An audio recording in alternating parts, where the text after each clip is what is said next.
Mojtaba খামেনির নেতৃত্বে Iran ইতিমধ্যেই পারমাণবিক বোমা বানিয়েছে। আর এই বোমা তৈরির কাজে ইরানকে সহযোগিতা করেছে পাকিস্তান, রাশিয়া এবং চীন। ইরান খুব অল্প সময়ের মধ্যেই এনপিটি অর্থাৎ নন প্রলিফারেশন ট্রিটি থেকে বেরিয়ে আসতে চলেছে। আর তারপরেই বাকি সেই মাহেন্দ্রক্ষণের ইরান পারমাণবিক বোমার পরীক্ষামূলক বিস্ফোরণ ঘটাতে চলেছে ইরানের মাটিতেই। এই সমস্তটাই দাবি করেছেন আমেরিকার গোয়েন্দা বিভাগ সিআইএ এর প্রাক্তন কর্মকর্তা ল্যারি সি জনসন। আর তার এই দাবিকে ঘিরেই আমেরিকায় এই মুহূর্তে শোরগোল শুরু হয়েছে। আজকের এই আলোচনায় আমরা বিশ্লেষণ করে বোঝার চেষ্টা করব সত্যি সত্যি কি ইরান ইতিমধ্যেই পারমাণবিক বোমা তৈরি করে ফেলেছে, আর এই কারণেই কি আমেরিকা ইরানের হাতে মার খাবার পরেও ইরানকে প্রত্যাঘাত করতে সাহস করছে না। কারণ পাকিস্তানের সঙ্গে এতদিন ধরে পাকিস্তানের মধ্যস্থতায় ইরান এবং আমেরিকা যে দ্বিপাক্ষিক শান্তি চুক্তির জন্য আলোচনা চালিয়ে যাচ্ছিল, সেই আলোচনা কিন্তু এই মুহূর্তে বন্ধ রয়েছে, অথচ যুদ্ধ রয়েছে থেমে। এর নেপথ্যে কি সত্যি সত্যি পারমাণবিক বোমাই কি আসল কারণ? চলুন আলোচনা শুরু করা যাক। এই আলোচনায় পদাতিকের প্রত্যেক দর্শক মণ্ডলীকে স্বাগত জানাচ্ছি। আমি অধ্যাপক আব্দুল হালিম। জুন মাসের 2 তারিখ ম্যাগাজিনের নাম সোনা 21।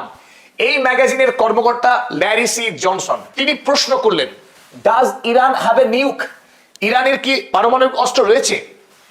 ওয়েল প্লেস সোর্সেস সেজ ইয়েস।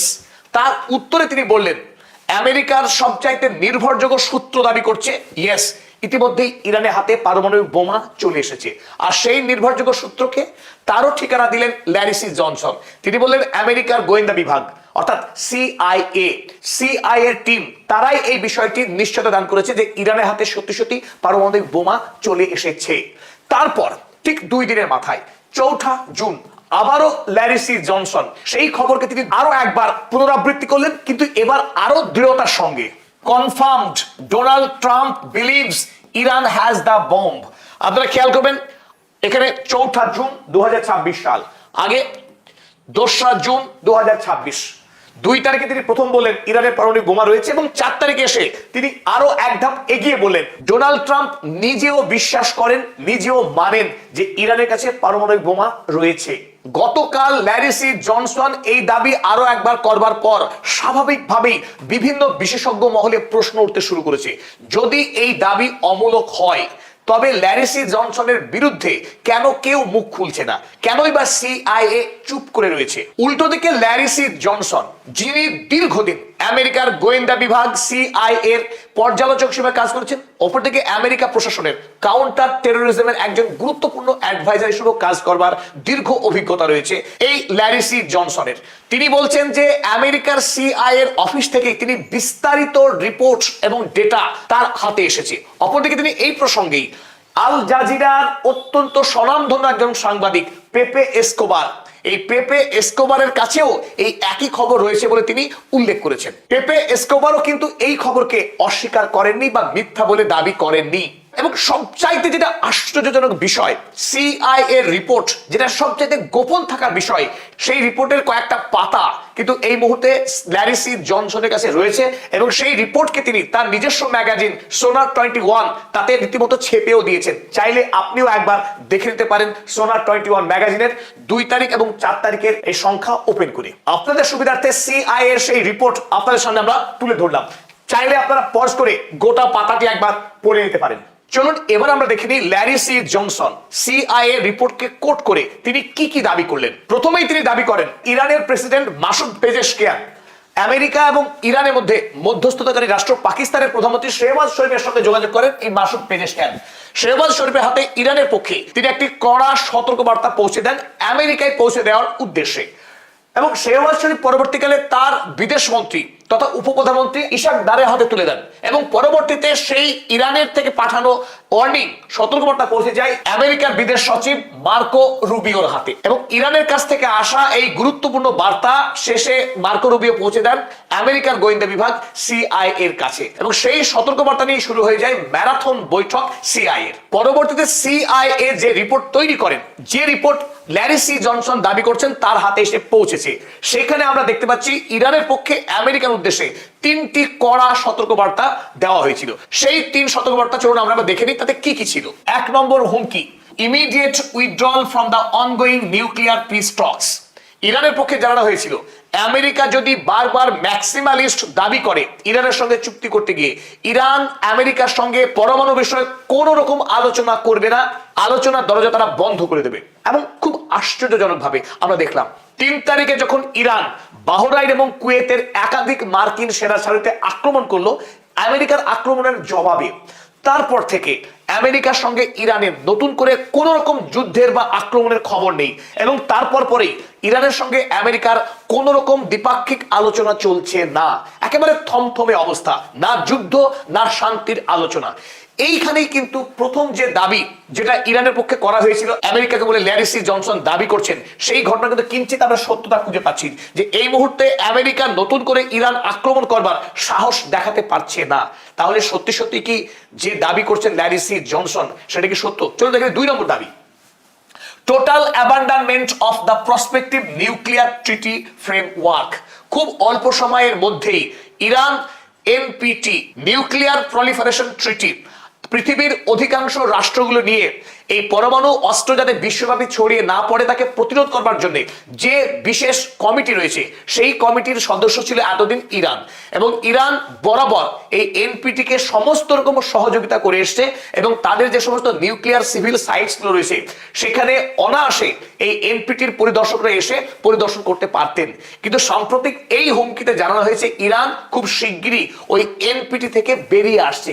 অর্থাৎ আগামী দিনে ইরান তার নিজের দেশে পরমাণু অস্ত্র তৈরি করুক বা না করুক, সেই সমস্ত সাইটগুলোতে আন্তর্জাতিক কোনো অবজারভারকে কোনোভাবেই ইরানে প্রবেশ করতে দেওয়া হবে না। তার অর্থ কি? তার অর্থ এই যে ইরান তার দেশের অভ্যন্তরে ইস্পাহান, নাতাজ বা ফোর্দোর মতো যে সমস্ত পারমাণবিক কেন্দ্রগুলো রয়েছে সেখানে পারমাণবিক অস্ত্র তৈরি করবে এবং সেই তৈরির ক্ষেত্রে বিশ্বকে সে জানান দেবে না। 3 নম্বর বড় দাবি, the detonation of a nuclear device on Iranian soil. পরবর্তী ধাপে একদিকে এনপিটি থেকে বেরিয়ে আসবে এবং তারপরে ইরানের মাটিতে সফলভাবে পরীক্ষামূলকভাবে পারমাণবিক অস্ত্রের বিস্ফোরণ ঘটাবে ইরান, সেই দাবি করেছে ইরান এবং সেই দাবি পাঠানো হয়েছে আমেরিকাকে। Executed not as a weapon of war but as an undeniable demonstration of sovereign capability and ultimate control over the escalation ladder. Iran এই পারমাণবিক অস্ত্রের বিস্ফোরণ ঘটাবে যুদ্ধের অস্ত্র হিসেবে নয়, বরং ইরানের যে সার্বভৌমত্ব সেই সার্বভৌমত্বের শক্তির প্রকাশের অর্থে, তথাপি মধ্যপ্রাচ্যের যুদ্ধের হ্রাস নিজের হাতে আনার জন্য। এই 3 নম্বর হুমকি থেকে একটি বিষয় স্পষ্ট যে ইরান দাবি করছে খুব শীঘ্রই ইরানের মাটিতে তারা পারমাণবিক অস্ত্রের বিস্ফোরণ ঘটাবে। যদি অস্ত্র না থেকে থাকে তাহলে বিস্ফোরণ আর কিসে ঘটাবে? তার মানে ইরানের হাতে ইতিমধ্যেই পরমাণু অস্ত্র এসে গেছে আর সেই হুমকি আমেরিকাকে পাঠানো হয়েছে, যার ভয়ে ডোনাল্ড ট্রাম্প জড়সড় হয়ে গেছেন, কুঁচকে গেছেন। তিনি নতুন করে ইরানের বিরুদ্ধে যুদ্ধ করবার সাহস দেখাতে পারছেন না, কারণ পরমাণু অস্ত্রই হচ্ছে আলটিমেট ইন্স্যুরেন্স, আলটিমেট ডিটারেন্স। তবে এখানে উল্লেখ্য জনসন এও বলেছেন ইরান পূর্বে এই অস্ত্র তৈরি করেনি, এই অস্ত্র তৈরি করেছে এই 26 সালের 28শে ফেব্রুয়ারির পরই। আমেরিকা এপিক ফিউরি নামে ইরানের উপরে যে বর্বর আক্রমণ চালিয়েছিল, এই আমেরিকার বর্বরচিত আক্রমণের হাত থেকে দেশকে বাঁচাতেই ইরানের নেতৃত্ব একমত হয়েছে তাদের পরমাণু অস্ত্র তৈরি করা একান্তই জরুরি। আর এই কাজে ইরানকে সহযোগিতা করেছে 3 বন্ধু রাষ্ট্র, পাকিস্তান সর্বাগ্রে, তারপরে চীন এবং রাশিয়া। এই 3 রাষ্ট্রের সহযোগিতাতেই ইরান এত দ্রুত তারা এই পারমাণবিক অস্ত্র বানিয়েছে বলে দাবি করেছেন ল্যারি সি জনসন। এই প্রাক্তন সিআইএ কর্তার রিপোর্টে আরো 3টি চাঞ্চল্যকর তথ্য উঠে এসেছে। সেই তথ্যের মধ্যে অন্যতম প্রধান 1 নম্বর পয়েন্টে যেটা দাবি করা হয়েছে, আমেরিকা ইরানের সঙ্গে চুক্তি করার নামে যেটি চেয়েছিল ইসরায়েলের সঙ্গে আরব দেশগুলির মধ্যে আব্রাহাম অ্যাকর্ডকে জোর করে সই করে নেওয়া, ইসরায়েলের সঙ্গে আরব দেশগুলির সম্পর্ককে সাধারণ করা, বাণিজ্যিক সম্পর্ককে মজবুত করা এবং ইসরায়েলকে রাষ্ট্র হিসেবে স্বীকৃতি দান করবে সৌদি আরব, পাকিস্তানের মতো দেশগুলি। এই স্বপ্ন পুরোপুরি ব্যর্থ হয়েছে আর সেই কথাই আমেরিকার এই গোয়েন্দা রিপোর্টে লেখা হয়েছে। The Abraham accords are dead, একরকম দাবি করা হয়েছে যে আব্রাহাম অ্যাকর্ড কিন্তু ব্যর্থ হলো। 2 নম্বর দাবি, US এভিকশনস। The report claims Qatar and Oman are drafting timelines 6 to 9 months for US military forces to vacate their local bases. আরো বড় সড়ো দাবি, যে দাবি এতদিন ধরে ইরান করে আসছিল, মধ্যপ্রাচ্যের কোন দেশে আমেরিকার কোন সেনা ছাউনি থাকবে না। যতদিন সেনা ছাউনি থাকবে তার বিরুদ্ধে ইরান যুদ্ধ করে যাবে। সেই প্রসঙ্গে আমরা দেখতে পেলাম আমেরিকার সিআইএ রিপোর্টেই দাবি করা হচ্ছে কাতার, যেখানে আমেরিকার সবচাইতে বৃহৎ সামরিক সেনা ছাউনি রয়েছে আল উদেইদ, আর এই কাতারে আমেরিকার সেন্টকম, মধ্যপ্রাচ্যের যে মিলিটারি হেড, সেন্ট্রাল কমান্ডার তার বাসা কাতারে। কাতার থেকে আগামী দিনে মার্কিন সেনাদেরকে তাড়িয়ে দেওয়া হবে, তার জন্য কাতারের পক্ষে একটি নির্দেশনামা তৈরি করা হচ্ছে। আমেরিকাকে আগামীতে 6 থেকে 9 মাস সময় দেওয়া হবে বড়জোর কাতারের মাটি ছেড়ে আমেরিকা সেনাদের বিদায় নেওয়ার জন্য। পাশাপাশি ওমান, যে ওমানকে কদিন আগে ডোনাল্ড ট্রাম্প হুমকি দিলেন ধ্বংস করে দেওয়ার, সেই ওমানে যদিও মার্কিন কোনো সেনা ছাউনি নেই, কিন্তু সেখানে দীর্ঘকাল ধরে 800-রও অধিক মার্কিন সেনা অবস্থান করে। সেই মার্কিন সেনাদেরকেও ওমান দেশ ছেড়ে যেতে হবে, তার জন্য ওমানের দেশের পক্ষেও একটি আদেশনামা তৈরি করা হচ্ছে। 3 নম্বর গুরুত্বপূর্ণ পয়েন্ট, যে বিষয়ে ইতিমধ্যে আমরা 2টি ভিডিও তৈরি করেছিলাম সবার আগে, মুসলিম নেটো, সৌদি আরব, পাকিস্তান, তুরস্ক এবং কাতার, এই 4টি রাষ্ট্র ইতিমধ্যেই তারা আলাপ আলোচনা সেরে নিয়েছে, যাদের মধ্যে পাকিস্তান এবং সৌদি আরব সামরিক চুক্তি সম্পন্ন করেছে। মুসলিম নেটোর ভাবনাকে অনেকখানি অগ্রগতি দিয়েছে এই 4 রাষ্ট্র, আর তার সঙ্গে সাম্প্রতিক যুক্ত হতে যাচ্ছে তালিবান। ফলে ইতিমধ্যেই মধ্যপ্রাচ্যে আমেরিকার সামরিক শক্তি খর্ব হচ্ছে এবং মধ্যপ্রাচ্যের আরব রাষ্ট্রগুলো ক্রমশ স্বাধীন হয়ে উঠছে, সেই খবর প্রকাশ করা হয়েছে CIA রিপোর্টে।